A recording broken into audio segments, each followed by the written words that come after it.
In the 1991 film The Silence of the Lambs, directed by Jonathan Demme, the character of Hannibal Lecter was characterized by his love of classical music, which gave him a refined, cultured, and sophisticated air, strangely attractive and opposite to that of the serial killer Buffalo Bill. The main theme with music by Howard Shore started in the opening credits with Agent Clarice Starling exercising in the woods, a sinister, dark music, which is the musical path the agent, and with her the audience of the movie, takes to find Buffalo Bill. We made a video about this movie and this musical path of bloody tiles. Hannibal was the sequel directed by Ridley Scott in 2001, 10 years later, with Anthony Hopkins reprising his role as the cannibal and Julianne Moore as Agent Clarice Starling. Lecter lives in Florence, retired, but a former victim who survived wants revenge. She decides to use Clarice Starling as bait to get to Hannibal Lecter. Hans Zimmer extended the musical path to horror.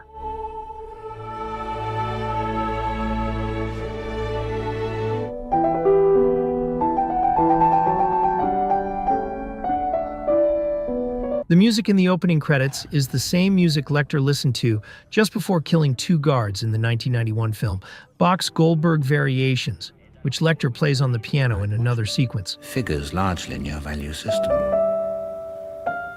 I think your success in putting an end to James Gumb's career as a couturier pleased you most because you could imagine your father being pleased. Its use not only serves to connect the two films, mark continuity, and recall the sophistication of the character, but is part of a broader repertoire of classical music that is extended to other characters and the general tone of the film. Among other pieces, the Blue Danube is used for the sinister character of Mason Verger, which functions as the music of revenge, since it is the one with which Lecter inflicted the damage. It's of a child. I smiled.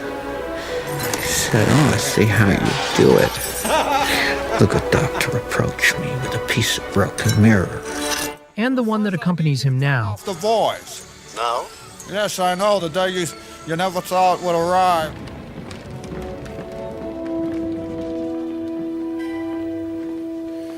There is a brutal contrast between the beauty of the music, the decadence of the character, and the brutality of his herd of boars. Fantastic.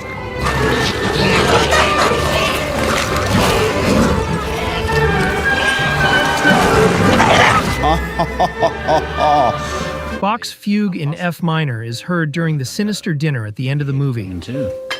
May I have some wine, please? I don't think that's a good idea, Clarice. Not with the morphine. Maybe you should eat some broth. To match the mood, Zimmer included Vide Cor Meum, composed by Irishman Patrick Cassidy, which first appeared in this movie. This theme is heard here in diegesis, as Lecter and Patsy attend a stage performance.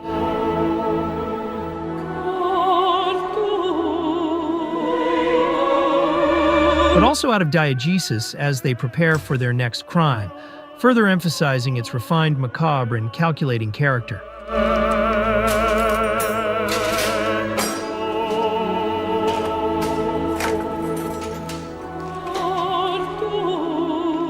Also with classical airs is Zimmer's original theme entitled To Every Captive Soul, which appears in the final stretch, during the final meeting between Lecter and Starling.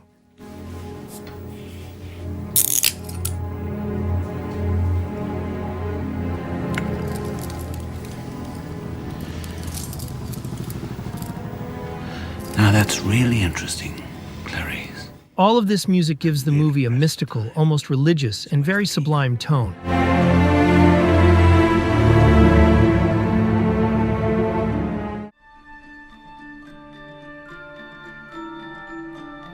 Rinaldo Pazzi, the inspector, wants to profit from Hannibal Lecter and will die for it.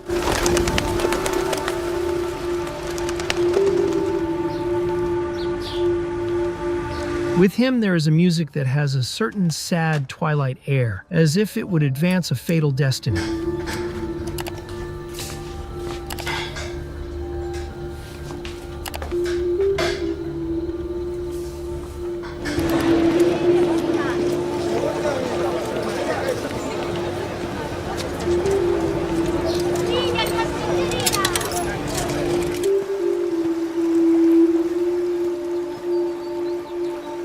He plays it for the last time, very degraded, just before Lecter attacks him. I must confess to you, I'm giving very serious thought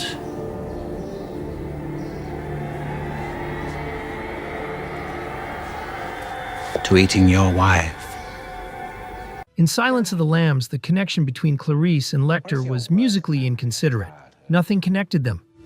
This is not the case here. Here, this should make it easier. Some restrained and brief piano notes initially sound with Clarice,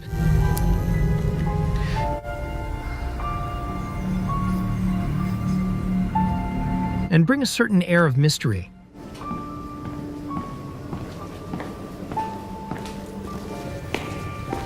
But they also sound with Lecter at various moments. Was it Mason Verger you sold me to? Yes, good, thank you.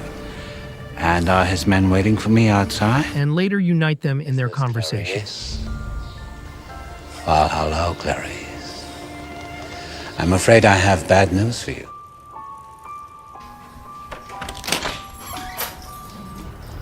It is no longer music of mystery, but of desolation, which best explains the bond between the two. Power on that battery is low, Clarice. I would have changed it, but I didn't want to wake you. You're going to have to use the other one in the charger. Hopefully the light on it is green by now. They play just before she witnesses him being kidnapped by Verger's thugs. Piero. Clarice, you were very, very warm. And after their reunion, they are no longer united by this decadent music, but by the lyrical music that gives them both an absolute uplift. This is really going to hurt.